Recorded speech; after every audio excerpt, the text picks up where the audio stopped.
বাংলাদেশের সর্বশেষ গুরুত্বপূর্ণ আপডেট সংবাদে আপনাকে স্বাগত। শুরুতেই সংবাদ শিরোনাম, পরে বিস্তারিত। শুরুতেই জানাবো, ট্রাম্প একজন ব্যবসায়ী, আমরা একজন ব্যবসায়ী পার্টনার চাই। টাইম ম্যাগাজিনকে বললেন বাংলাদেশের অন্তর্বর্তীকালীন সরকারের প্রধান উপদেষ্টা অধ্যাপক ডক্টর মোহাম্মদ ইউনূস। এরপর জানিয়ে দিব, ঢাকায় পৌঁছেছেন বাইডেনের বিশেষ প্রতিনিধি দল। 4 দিনের সরকারি সফরে ঢাকায় এসে পৌঁছেছেন বাইডেন প্রশাসনের বিশেষ প্রতিনিধি দল। প্রতিনিধি দলের নেতৃত্বে রয়েছে আন্তর্জাতিক শ্রম বিষয়ক বিশেষ প্রতিনিধি কেলি এম ফে রড্রিগেজ এবং শ্রম বিভাগের পক্ষে ডেপুটি আন্ডার সেক্রেটারি থিয়ালি। এদিকে জুরাইনে পুলিশের সঙ্গে অটোরিকশা চালকদের ব্যাপক সংঘর্ষ, রেলপথ অবরোধ। রাজধানী জুরাইনে রেলগেটে ব্যাটারি চালিত অটোরিকশা চালকদের সঙ্গে সংঘর্ষ বাধে। এতে বেলা 11:45 ঢাকা পদ্মা সেতু রেল রুটে ট্রেন চলাচল বন্ধ রয়েছে। জানিয়ে দিব, জীবিত স্বামীকে মৃত দেখিয়ে শেখ হাসিনার নামে মামলা, গ্রেপ্তার সেই নারী। বৈষম্যবিরোধী ছাত্র আন্দোলনে আওয়ামী লীগ সরকারের পতনের দিন ছাত্র জনতার বিজয় মিছিল চলাকালে আওয়ামী লীগের সন্ত্রাসীদের গুলিতে তার স্বামী নিহত হয়েছে উল্লেখ করে এক নারী মামলা করেন। মামলার 3 মাস পর তার স্বামী আশুলিয়া থানায় এসে হাজির হয়ে জানান তার অজান্তে স্ত্রী তাকে মৃত দেখে অসৎ উদ্দেশ্যে মামলা করেছেন।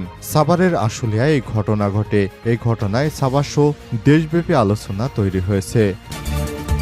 এদিকে জাতির কাছে ক্ষমা চাইতে প্রস্তুত আওয়ামী লীগ, বললেন নাসিম। জুলাই আগস্টে ছাত্র আন্দোলনের পর বাংলাদেশের রাজনীতিতে ব্যাপক পরিবর্তন এসেছে। গত 5 আগস্ট প্রধানমন্ত্রীর পদ থেকে পদত্যাগ করে ভারতে পলায়ন করেন শেখ হাসিনা। আওয়ামী লীগের নেতা এবং সাবেক মন্ত্রীরা অনেকেই দেশ ছেড়ে পালিয়েছেন। শেখ হাসিনা সহ আওয়ামী লীগের শীর্ষ নেতাদের বিরুদ্ধে গণহত্যার শয়ে মামলা হয়েছে। শুরু হয়েছে বিচার প্রক্রিয়াও। আওয়ামী লীগের রাজনীতির প্রশ্নে অনেকেই বলছেন দলটির ভূমিকার জন্য জাতির কাছে ক্ষমা চাওয়া উচিত। তবে এই অবস্থায় আত্মগোপনে থাকা আওয়ামী লীগের যুগ্ম সাধারণ সম্পাদক আফম বাহাউদ্দিন নাসিম বলেছেন, প্রকৃতপক্ষে আমরা যদি ভুল করে থাকি অথবা অন্যায় করে থাকি, সে অন্যায়ের জন্য জাতির কাছে ক্ষমা চাইতে আমাদের কোনো আপত্তি অথবা আমরা ক্ষমা চাইব না, এ ধরনের গোঁড়ামি আমাদের ভেতরে কাজ করে না। আমরা দরকার হলে ক্ষমা চাব। এবং সর্বশেষ জানাবো, মাছ ধরা নৌকার সঙ্গে ভারতীয় সাবমেরিনের সংঘর্ষ, নিখোঁজ 2। ভারতীয় নৌবাহিনীর একটি সাবমেরিনের সঙ্গে দেশটির একটি মাছ ধরা ট্রলারের সঙ্গে সংঘর্ষ হয়েছে। এ সময় সাবমেরিনে 13 জন ক্রু ছিল। দেশটির গোয়া উপকূলে আর শুক্রবার 22 নভেম্বর এই ঘটনা ঘটে। এই কর্মকর্তারা জানিয়েছে বিষয়টি খবর এনডিটিভি। সংঘর্ষের ঘটনায় মাছ ধরা নৌকার 2 জেলে নিখোঁজ রয়েছে। অন্যদিকে সাবমেরিন থেকে 11 জন ক্রুকে উদ্ধার করা হয়েছে, তবে আরও 2 জনের খোঁজ পাওয়া যাচ্ছে না। প্রিয় দর্শক, এতক্ষণ শুনছিলেন সংবাদ শিরোনাম, এবারে বিস্তারিত। তবে তার আগে বন্ধুরা, অনুরোধ থাকবে সংবাদটিতে একটি লাইক দিন। এই চ্যানেলে আপনি নতুন হয়ে থাকলে আমাদের সংবাদটি দেখতে দেখতে চ্যানেলটি সাবস্ক্রাইব করে রাখুন। কমেন্ট করে আপনার মূল্যবান মতামত জানিয়ে দিন আপনি বিশ্বের কোন দেশ থেকে বা বাংলাদেশের কোন স্থান থেকে আমাদের সংবাদটি দেখছেন এবং শুনছেন। এবারে বিস্তারিত।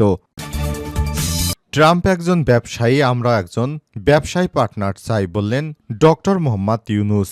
অন্তর্বর্তীকালীন সরকারের প্রধান উপদেষ্টা অধ্যাপক ডক্টর মোহাম্মদ ইউনূস তিনি যুক্তরাষ্ট্রের প্রখ্যাত টাইম ম্যাগাজিনকে এক সাক্ষাৎকারে সব কথা বলেছেন। ট্রাম্প একজন ব্যবসায়ী, আমরাও একটি ব্যবসায়ী পার্টনার চাই। আমরা কোনো সংকট থেকে উত্তরণের জন্য হাত পাচ্ছি না। টাইম ম্যাগাজিনকে এক সাক্ষাৎকারে নানা ইস্যুতে মত প্রকাশ করেছেন ডক্টর মোহাম্মদ ইউনূস। তিনি এসব কথা বলেন। যুক্তরাষ্ট্রের নবনির্বাচিত প্রেসিডেন্ট ডোনাল্ড ট্রাম্প গত 31 অক্টোবর সামাজিক যোগাযোগ মাধ্যম টুইটারে একটি পোস্টে বাংলাদেশের হিন্দু, খ্রিস্টান ও অন্যান্য সংখ্যালঘুদের বিরুদ্ধে সহিংসতার নিন্দা করেছিলেন। সেখানে বলা হয়, বাংলাদেশ এখন সম্পূর্ণ বিশৃঙ্খলার মধ্যে রয়েছে। টাইম ম্যাগাজিনের প্রতিবেদনে বলা হয়েছে, ডক্টর মোহাম্মদ ইউনূস এ ব্যাপারে আত্মবিশ্বাসী, তিনি ডোনাল্ড ট্রাম্পের সঙ্গে এ ব্যাপারে কথা বলতে পারবেন। ডক্টর মোহাম্মদ ইউনূস আরও বলেন, আওয়ামী লীগের যারা হত্যা নির্যাতনের জন্য দায়ী তাদের জবাবদিহিতার আওতায় আনা হবে।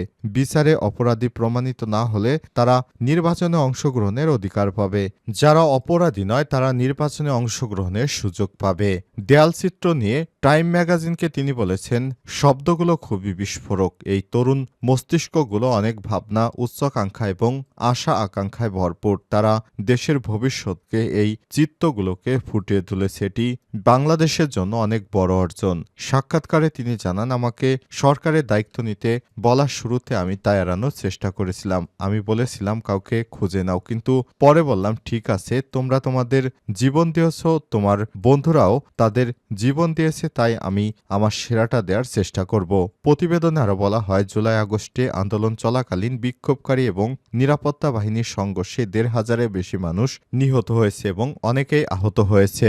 ডক্টর ইউনূস দাবি করেন, শেখ হাসিনার ১৫ বছরের শাসনামলে ৩৫০০ জনকে বিচার বহির্ভূতভাবে গুম-খুন করা হয়েছে। ঢাকায় পৌঁছেছেন বাইডেনের বিশেষ প্রতিনিধি। ৪ দিনের সরকারি রাষ্ট্রীয় সফরে ঢাকায় এসে পৌঁছেছেন বাইডেনের প্রশাসনের বিশেষ প্রতিনিধি দল। প্রতিনিধি দলের নেতৃত্বে রয়েছে আন্তর্জাতিক শ্রম বিষয়ক বিশেষ প্রতিনিধি কেজিএম ফে রজরিগেজ এবং শ্রম বিভাগের পক্ষে ডেপুটি আন্ডার সেক্রেটারি থিয়ালি। শুক্রবার ২২শে নভেম্বর সকালে ঢাকায় পৌঁছেছেন এবং শ্রমিকের কাজের পরিবেশ নিয়ে শ্রমিক সংগঠন সলিডারিটি সেন্টারের সঙ্গে বৈঠক করেছেন তারা। এছাড়াও সরকারি প্রতিটি পক্ষের সঙ্গে বৈঠকের কথা রয়েছে। যুক্তরাষ্ট্রের প্রতিনিধি দলের সঙ্গে যে সংলাপ হবে সেটি এখনও চলমান। এ বিষয়ে দুপুরের পরে তাদের সঙ্গে গুরুত্বপূর্ণ বৈঠকের কথা রয়েছে। এই বৈঠক পরেই বিস্তারিত তথ্য জানা যাবে। জুরাইনে পুলিশের সঙ্গে অটোরিকশা চালকদের সংঘর্ষ, রেলপথ অবরোধ। রাজধানীর জুরাইনে রেলগেটে ব্যাটারি চালিত অটোরিকশা চালকদের সঙ্গে সংঘর্ষ বেঁধেছে। এতে বেলা ১১টা ৪৫ ঢাকা পদ্মা সেতু রেল রুটে ট্রেন চলাচল বন্ধ রয়েছে। কমলাপুর স্টেশনের মাস্টার আনোয়ার হোসেন জানান, আর শুক্রবার বেলা ১২টার দিকে রিকশা চালকদের অবরোধে জুরাইন রেল স্টেশনে নারায়ণগঞ্জ কমিউটার আটকে যায়। খুলনাগামী নকশিকাতা কমিউটার ট্রেন আটকে আছে কমলাপুরের শহরতলী স্টেশনে। আইনশৃঙ্খলা বাহিনীর সবুজ সংকেত না দেওয়া পর্যন্ত পদ্মা রুটে ট্রেন চলাচল করবে না বলে জানায় আনোয়ার হোসেন। ঢাকা থেকে ফরিদপুর, ঝিনাইদহ, কুষ্টিয়া, যশোর, খুলনাগামী অনেক যাত্রী এখন কমলাপুর শহরতলী স্টেশনে অপেক্ষা করছেন বলে জানিয়েছে আনোয়ার হোসেন। এর আগে গতকাল বৃহস্পতিবার মহাখালী রেলগেট এলাকায় অটোরিকশা চালকদের অবরোধে ৬.৫ ঘণ্টা বন্ধ ছিল ট্রেন চলাচল। এতে অবর্ণনীয় দুর্ভোগে পড়ে রেলের যাত্রীরা। এর আগে গত সোমবার তিতুমির কলেজের শিক্ষার্থীরা মহাখালী আরজত পাড়ায় রেলপথ অবরোধ করেন। এ সময় আন্তনগর উপকূলীয় এক্সপ্রেস ট্রেন পাথর নিক্ষেপ করে দুর্বৃত্তরা। আন্দোলন চলাকালে সম্প্রতি ঢাকাগামী উপকূল এক্সপ্রেস ট্রেনে পাথর নিক্ষেপ করেন তিতুমির কলেজের শিক্ষার্থীরা। এতে ওই ট্রেনের নারী, শিশুসহ অনেক যাত্রী আহত হন। ওই ঘটনায় উপকূল এক্সপ্রেসের ইঞ্জিনসহ ৬টি বগি ব্যাপক ক্ষতিগ্রস্ত হয়েছে বলে জানিয়েছে রেলওয়ে। রেলপথ অবরোধ এবং হামলার ঘটনায় রেলযাত্রীরা শঙ্কার কথা জানিয়েছেন জিআরপি পুলিশকে। রেলওয়ে কমান্ড্যান্ট মোহাম্মদ শফিকুল ইসলাম এ নিয়ে রেলওয়ের উদ্বেগের কথা জানিয়েছেন। জীবিত স্বামীকে মৃত দেখিয়ে মামলা, গ্রেপ্তার সেই নারী।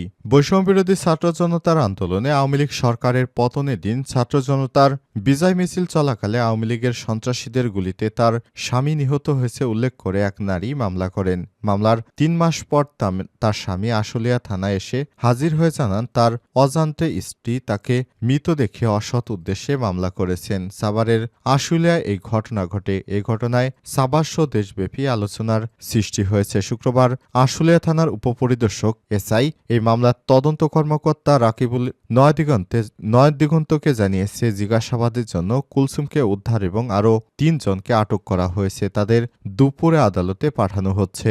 এর আগে আশুলিয়া থানা পুলিশ বৃহস্পতিবার রাতে কক্সবাজার থেকে আশুলিয়া থানা পুলিশ মূল হোতা সেই নারী কুলসুমকে উদ্ধার এবং ৩ জনকে আটক করে। তারা বর্তমানে আশুলিয়া থানার পুলিশ হেফাজতে রয়েছে। আটককৃত অন্যরা হলেন রুহুল আমিন, শফিক ও কুলসুমের কথিত এক বন্ধু। প্রসঙ্গত, গত ৫ই আগস্ট বৈষম্য বিরোধী ছাত্র জনতার আন্দোলনের পর সাবেক প্রধানমন্ত্রী শেখ হাসিনা দেশত্যাগ করে পালিয়ে যাওয়ার পর সাভার আশুলিয়া থানায় নিরীহ সাধারণ মানুষকে একটি চক্র হয়রানিমূলকভাবে মামলায় জড়িয়ে অর্থ বাণিজ্য করছিল। এ মামলা থেকে বিভিন্ন প্রতিষ্ঠানের শিক্ষক ও সাধারণ মানুষ রেহাই পায়নি। যদিও অন্তর্বর্তীকালীন সরকারের পক্ষ থেকে বলে আসছে, জুলাই আগস্টের ঘটনায় যেন কোনো নিরীহ সাধারণ মানুষ ভোগান্তির শিকার না হন। এ বিষয়ে কুলসুম জানান, জানান, আটক রুহুল আমিন এবং শফিক তার মামলা না করলেও ভয়ভীতি দেখান এবং ৫ লাখ টাকা প্রদান ও প্রতি মাসে ২০,০০০ টাকা দিবে বললেও তিনি মামলাটি করেন।